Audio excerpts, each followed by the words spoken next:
Hello students, today we will do Chapter 5, The 100 Dresses, Part 1 from Class 10th, First Flight book. This chapter I have taken under listening activity. So, you are supposed to listen the story carefully. And after listening the story, you are supposed to solve the worksheet which is given in the description box. So listen the story carefully and then click the link given in description box and then solve the worksheet. So let's start the story.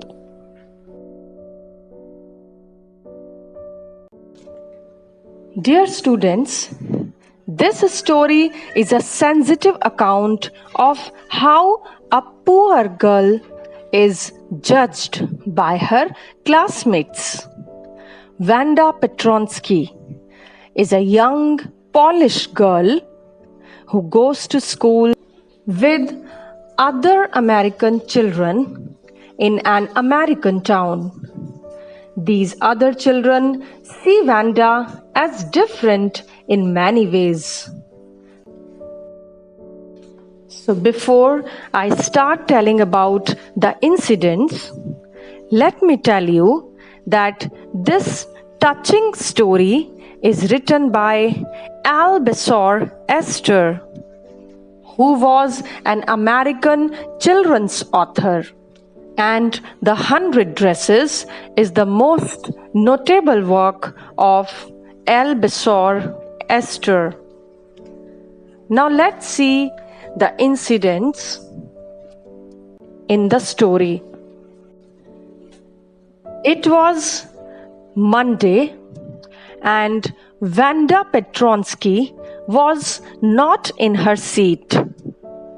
Peggy and Madeline were the girls who always made fun of her. And when Vanda was absent on Monday, even Peggy and Madeline did not notice her absence.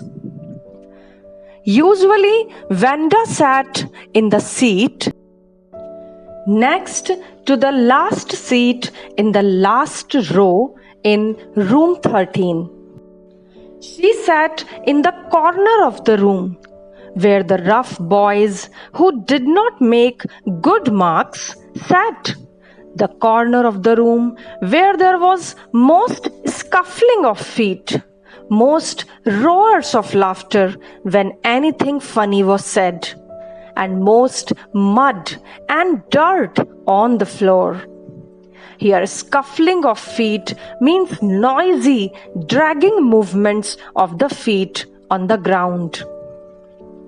Vanda did not sit there because she was rough and noisy. On the contrary, she was very quiet and rarely said anything at all. And nobody had ever heard her laugh out loud. Sometimes she twisted her mouth into a crooked sort of smile. Here, crooked sort of smile means an uneven and bigger smile in one side than the other. Vanda sat in the last seat because she came all the way from Boggins Heights and her feet were usually caked with dry mud. But no one really thought much about Vanda once she sat in the corner of the room.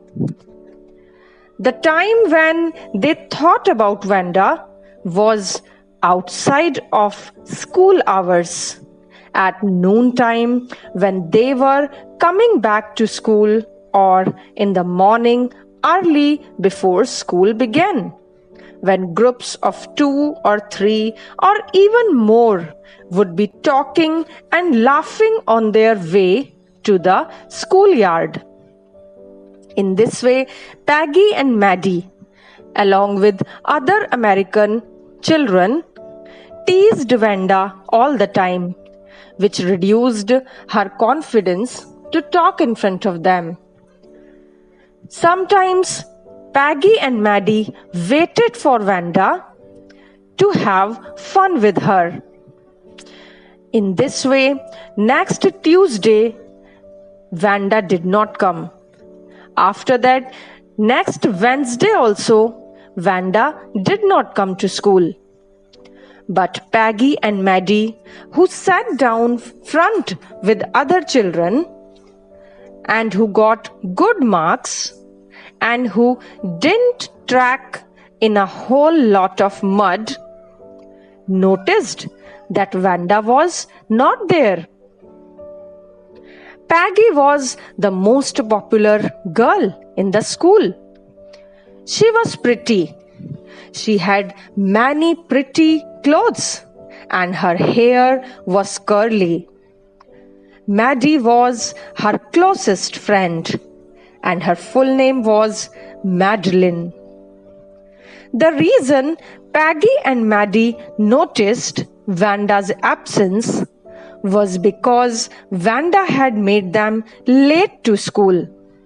As they waited for Vanda and Vanda did not come.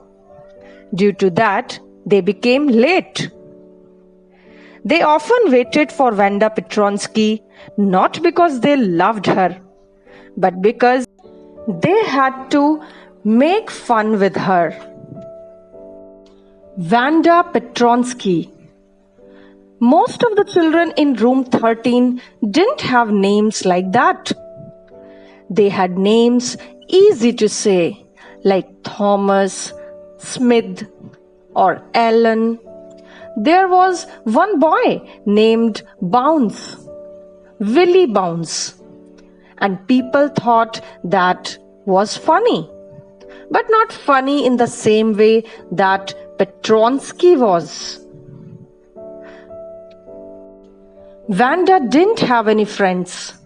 She came to school alone and went home alone. She always wore a faded blue dress that didn't hang right. That means that didn't fit her properly. It was clean, but it looked as though it had never been ironed properly. She didn't have any friends, but a lot of girls talked to her. Sometimes the girls surrounded her in the schoolyard as she stood watching the little girls play hopscotch on the worn hard ground. Hopscotch is a game in which children hop into and over squares marked on the ground. Peggy would say Vanda in a most courteous or polite manner, as though she were talking to Miss Mason, her teacher, and then giving a nudge or gentle push to her friends. She used to tease her by asking how many dresses she had in her closet or wardrobe. As the answer to this question, Vanda used to say 100. Means she used to say that she had 100 dresses. And whenever Peggy, Maddie and other girls used to listen this answer, they used to get surprised on getting this incredulous answer. Incredulous means unbelievable answer. Vanda told them about her dresses, that she had 100 dresses and all lined up in her wardrobe. She also told Peggy, Maddie and other girls that she had all silk dresses and she had all colored dresses. On asking that was she having velvet dresses too, She replied in affirmative.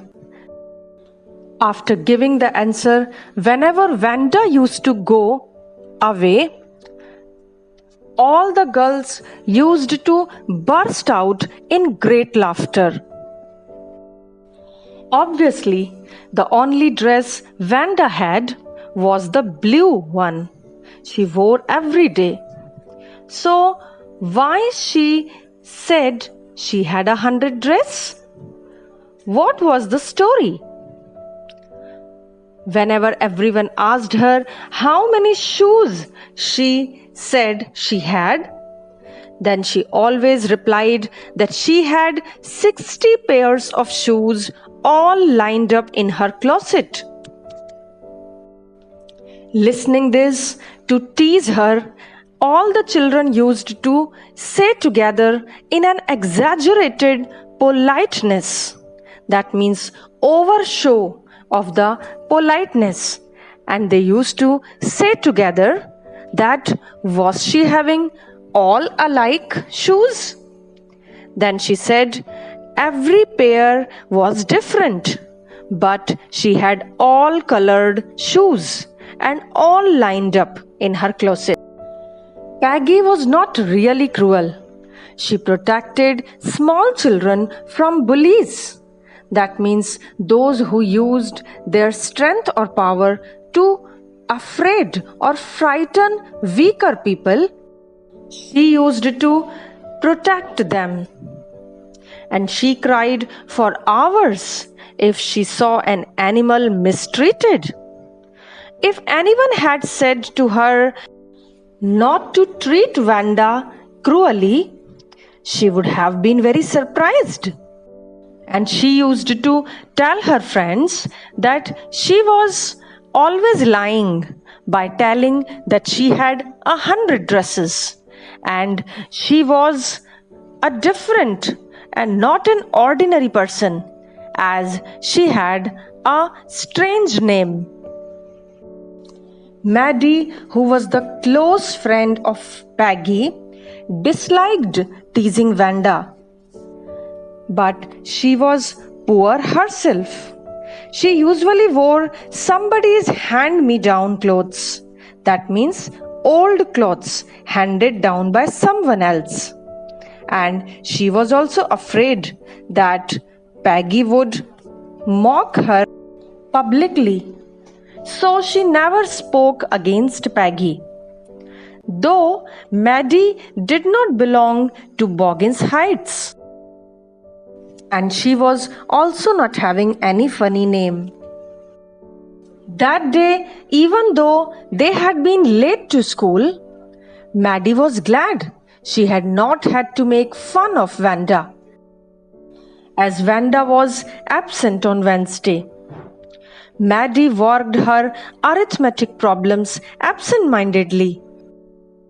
While solving arithmetics, she thought that she would write a note or letter to Peggy, in which she would request Peggy not to tease Vanda and not to ask her about her dresses and other things. But when she started writing, she paused and shuddered because she thought that if Peggy would stop teasing Vanda, she would make Maddie the target, and then she would ask publicly about the dress which she got by Peggy.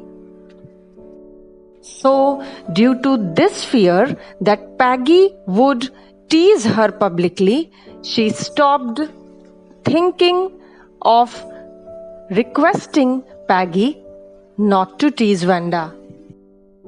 Now she started thinking about the drawing competition that was about to be held in her school. She thought about who would win that drawing competition. For girls, this drawing contest consisted of designing dresses. It means the theme of the drawing for girls was to design dresses, and for boys of designing motorboats. Probably Peggy would win the girls' medal. This was the thought of Maddie. Peggy drew better than anyone else in the room. So everybody thought that Peggy would be the winner of this drawing contest. The next day, it was drizzling. Maddie and Peggy hurried to school under Peggy's umbrella.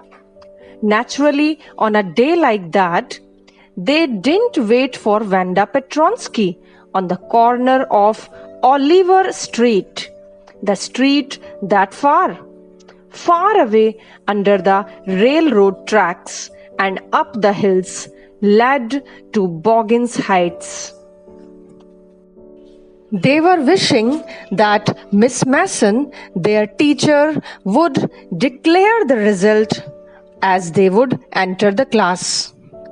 And Peggy also asked the same questions to her friends. When they entered, they saw that the whole classroom was decorated with the drawings. Everyone was shocked looking at beautiful drawings. On every corner of the room 13, there were beautiful, lavish designs, and that were all drawn on great sheets of wrapping paper. There must have been 100 of them, all lined up. As the class got assembled, Miss Mason announced the winners. From boys' side, Jack Bagels was the winner. Miss Mason said that his design for an outboard motor was on exhibition in room 12, along with the sketches by all the other boys.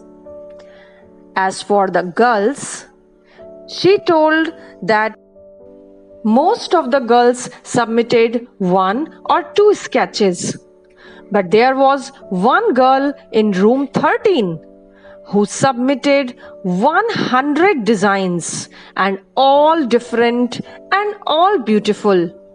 In the opinion of the judges, any one of the drawings was worth of winning the prize. Miss Mason was very happy to say that the winner of the girls' medal was Vanda Petronsky. Listening the result, all the students got shocked. Unfortunately, Vanda had been absent from school for some days and was not there to receive the applause and praise that was due to her. After that, by Miss Mason's instruction, all the students of the class visited the drawings made by Vanda. Peggy and Maddie were so surprised to see her designs, and Maddie whispered in the ear of Peg, and she admired the beautiful blue dress made by Vanda. Peg also appreciated, but she remarked at the end that she could draw better than Vanda, and Vanda should do more practice for making the best drawing. In this way, the story of part 1 finishes here. Now go to the description box, click the link and solve the worksheet. Thanks for listening.